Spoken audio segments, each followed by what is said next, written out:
When you first open the Bible, it says, "In the beginning God created the heavens and the earth was without form and void, and darkness was upon the face of the deep, and the Spirit of God moved upon the face of the waters. Then God said, 'Let there be light,' and there was light." And then you scroll down, and He created. It is almost like He gave birth to life. Almost at the end of chapter 1 in verse 26, it says, "And God said, 'Let us make man in our image, after our likeness, and let them have dominion over the fish of the sea, and over the fowl of the air, and over the cattle, and over all the earth, and over every creeping thing that creepeth upon the earth.' So God created man in His own image. In the image of God created He him. Male and female created He them." Isaiah 42:5 says, "Thus saith God the Lord, He that created the heavens and stretcheth them out, He that spreadeth forth the earth, and that which cometh out of it, He that giveth breath unto the people upon it, and spirit to them that walk therein." Isaiah 139, verse 14, "I will praise thee, for I am fearfully and wonderfully made. Marvelous are thy works, and that my soul knoweth right well." We were created for His glory and for His pleasure. Is that enough? That's the choice we have to make. Luke 6:45 says, "Out of the abundance of the heart, the mouth speaks." So what's the main point about us making the wrong or right choices? It's based off of the overflow of our hearts. So based off of everything, if our hearts are not right, we can't view even the question of why did God make us a pure answer. We can't see it in the way that He describes it, because our hearts are tainted and they're not clean. Or where David says, "Create in me, O God, a clean heart and renew the right spirit." We need a clean heart and a right spirit to see what God is trying to tell us. "Whosoever hath not, from him shall be taken away, even that he hath. Therefore I speak to them in parables. Because they seeing see not, and hearing they hear not, neither do they understand. And in them is fulfilled the prophecy of Esaias, which saith, By hearing ye shall hear, ye shall not understand. And seeing ye shall see, and shall not perceive.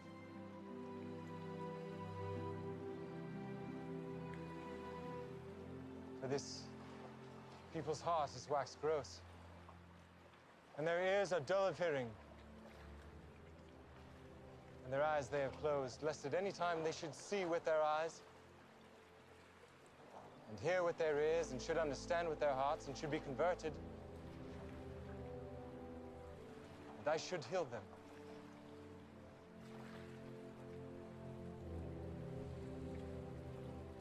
Blessed are your eyes, for they see, and your ears, for they hear. For verily I say unto you that many prophets and righteous men have desired to see those things which ye see, and have not seen them, and to hear those things which ye hear, and have not heard them.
mandatory vaccination. Those who refuse to do so could be terminated. There will be consequences. The alternative, look for a new job.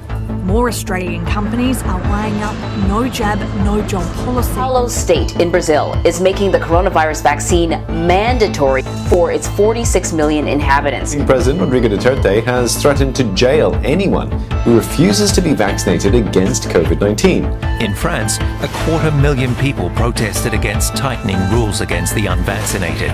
It's their body, their choice. COVID-19 has divided the world, most recently between the vaccinated and unvaccinated. Show of hands, how many of you have gotten a COVID vaccine? These are 4 healthcare workers from different hospitals in North Carolina. Why not?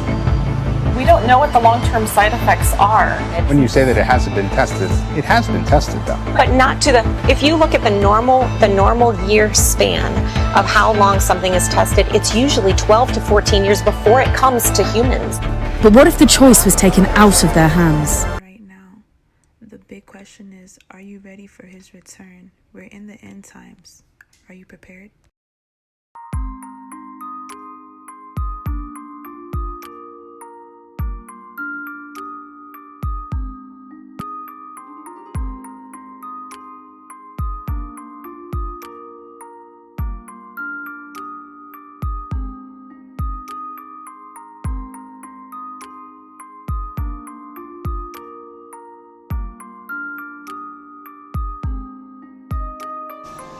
Hey, so I'm about to do part 2, but I wanted to share this with you along with the video that I'm posting.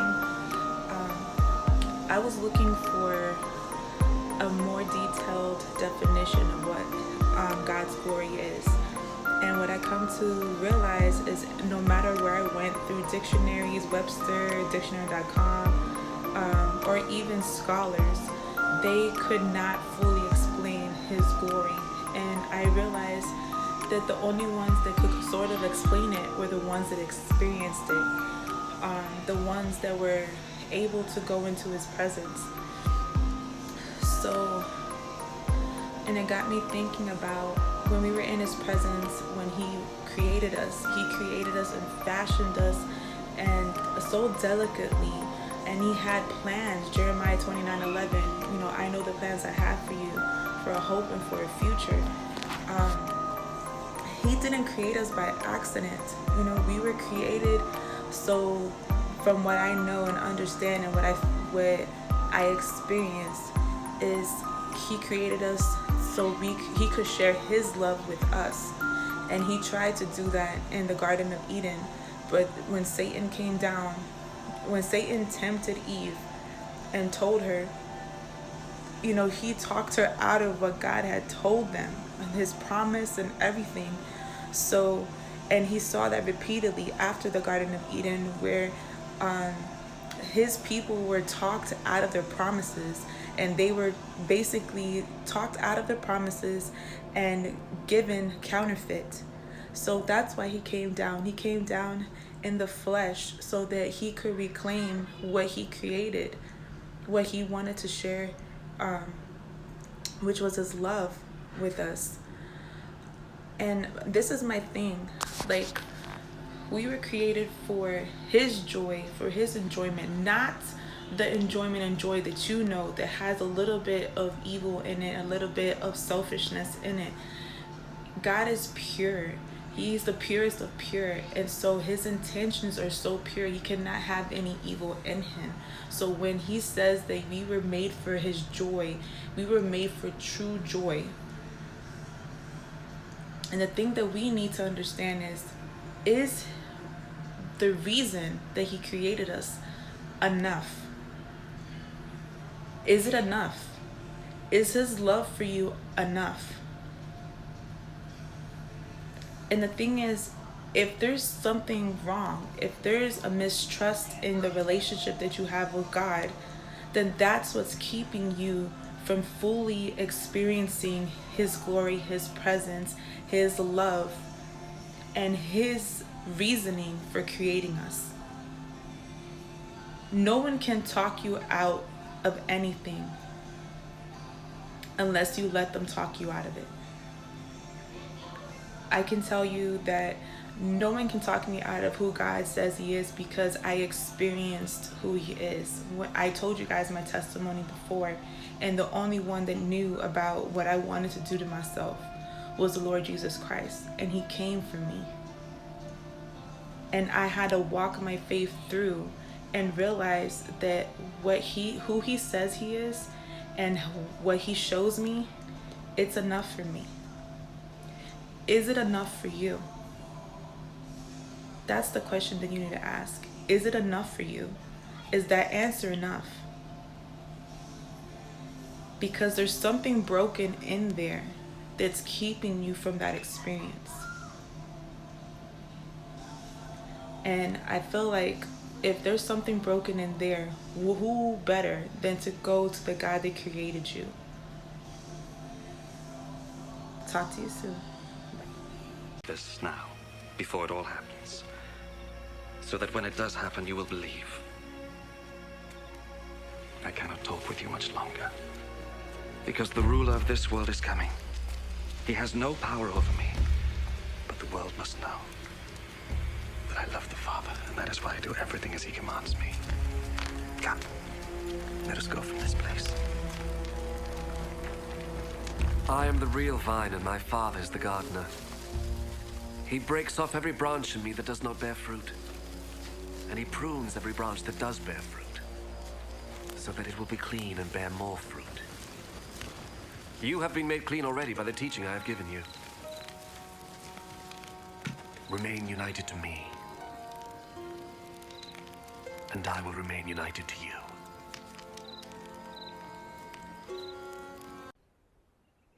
There are only 4 questions of value in life, Don Octavio. What is sacred? Of what is the spirit made? What is worth living for? And what is worth dying for? The answer to each is the same. Only love.